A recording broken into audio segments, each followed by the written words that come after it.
ខ្ញុំកើតមកជាក្មេងអ្នកខេត្តប៉ុន្តែរោគដែតមិនចង់រោគដែតតែអ្នកទីក្រុងយប់ឡើងតែងខ្លួនឡើងហំរងចាំមើលតែស្រីស្អាតស្អាតអ្នកដើរម្នាក់ឯងខ្ញុំដើរតាមញ៉ាយឃើញច្រើនអ្នកដែរឃើញច្រើនអ្នកដែរឃើញច្រើនអ្នកដែរប៉ុន្តែញ៉ាយប៉ះតែសង្សារគេនៅ Wall Street នឹងអ្នកណាទំនេរប្រាប់ផងបានទេព្រោះខ្ញុំ single បើមានអ្នកព្រមធ្វើសង្សារបងធានាថាមិនឲ្យអូនតអូនចង់បានអ្វីបងធ្វើឲ្យទាំងអស់ឬអូនចង់ហោះទៅណាឲ្យតែវាចាបងក៏ជូនទៅទាំងអស់អូនចង់ទៅលើមេឃឬអូនចង់ទៅលើដីឬចង់លេងទឹកឬលេងព្រៃបោះតង់ពីអ្នកធានាលើបងមិនឲ្យអូនបងមិនឲ្យអូនត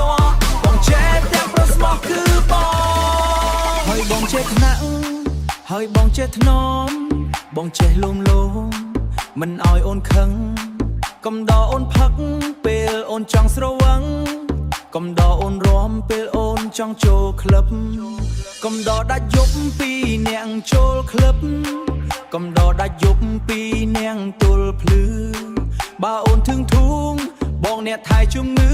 ក៏ជប់ជូនអូនឲ្យអូនស្រួលខ្លួនបើមានអ្នកព្រមធ្វើសង្សារបងធានាថា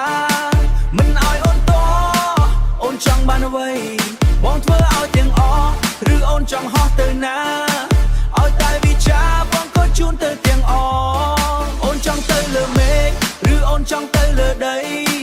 ឬចង់លេងទឹកឬលេងព្រៃ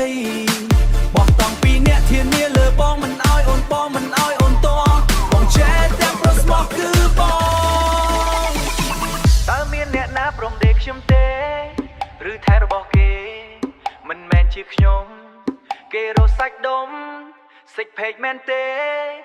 ចាប់ឲ្យខ្ញុំអត់សិចផែកនឹងគេអត់លិតឲ្យខ្ញុំ